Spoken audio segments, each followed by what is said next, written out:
Барлықтарыңызға сәлем, каналға тіркеліп, лайк басуды ұмытпаңыздар. Балдың қандай пайдасы бар? Мамандардың айтуынша, балдың адам денсаулығы үшін пайдасы көп. Атап айтқанда, бал қан құрамын жақсартады, ішкі ағзалардың қызметін жандандырады, иммунитетті арттырады, дененің физиологиялық қызметін, күш-қуатын қалпына келтіреді, мидың жұмысын жақсартады, тыныс алу жолдарын артық өңезденуден сақтайды. Ол сондай-ақ жүрек қан тамыр ауруына, бауырға, бүйрекке, ішек-қарын жолына, суық тиюге, өтке пайдалы. Балды құрт ауруына, ұйқысыздыққа, бас ауруына ем ретінде пайдалануға болады. Балдың сондай-ақ аллергияға, бактерияға, қабынуға қарсы да қасиеттері анықталған. Балдың химиялық құрамы шырын жинаған өсімдіктердің түріне, топырағына, ауа райының жағдайына және балдың түрлеріне байланысты өзгереді. Балдың сапасы негізінен хош иісі, дәмі, түсі, тығыздығы, ылғалдығы, жабысқақ қасиеті арқылы ажыратылады. Қасиетті Құранда балда шипа бар екендігі айтылған. Жаратушы ие араға бал жасайтын түйсік дарытқанын мына аяттардан айтады. Раббың бал арасына былай деп уақи етті. Таулардан, ағаштардан және адамдар салған күркелерден өзіңе ұя жаса. Сосын әртүрлі жемістермен қоректеніп, Раббыңның саған жайылуға жеңілдеткен жолымен жүр. Араның қарнынан түрлі түсті бал шығардық. Онда адамдарға шипа бар. Әлбетте, мұнда ойланған қауым үшін ғибрат жатыр. Нахл сүресі 68-69 аяттар. Дін ғалымдарының айтуынша, аяттағы уақи сөзі түйсік деген мәнді білдіреді.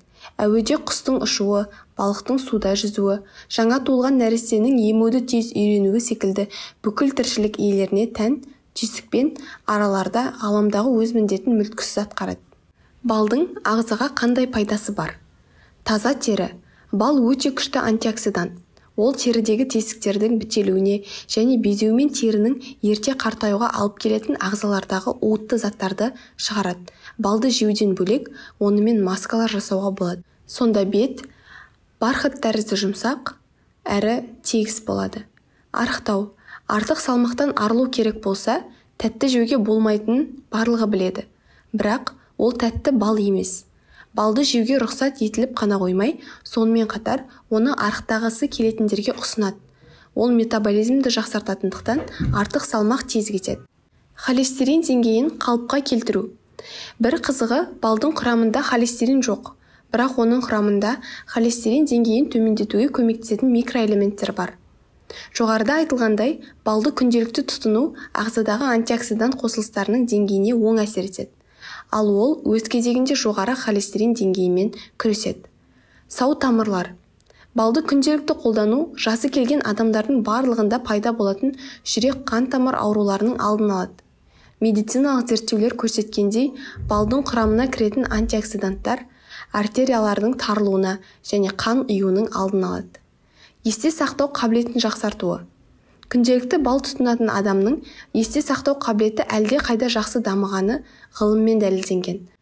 Сондай-ақ, олардың қартайғанда ұмытшақтыққа шалдығу ықтималдылығы да нөлге тең. Сонымен қатар, балдағы кальций миға жақсы сіңеді және бұл оның жұмысына жағымды әсер етеді. Дұрыс ұйқы. Ас қорыту трактісін қалыпқа келтіреді. Ас қорытуды жақсарту үшін аш қарынға бір қасық бал жеу ұсынылады. Осындай қарапайым рәсім асқазан ішек жолдары ауруларының пайда болуына жол бермейді. Сонымен қатар, бал антидепрессант. Балдың құрамындағы глюкоза нейрондар үшін қажет. Ол қанға тез сіңіп, босаңсуға, сіңірдің тарылуын төмендетуге және психологиялық бұзылыстарды емдеуге ықпал етеді. Бал арасы мыңдаған гүлдерге ұшып қонып жүріп, бал жинайды. Ондаған шақырымдарға ұшып барып, компассыз-ақ күнге қарап қайта айналып ұясын таба алады. Керемет инженер сияқты 6 бұрыш етіп геометриялық пішінде бал ұяшықтарын жасайды. Аралар бал ұяшықтарын неліктен 6 бұрышты етіп жасауда? Неге 8 бұрыш, немесе 3 бұрыш, яки 5 бұрыш емес? Математиктердің есебі бойынша 6 бұрышты бал ұяшықтарын жасауда ең аз материал қолданылып, оған ең көп мөлшерде бал сияды екен.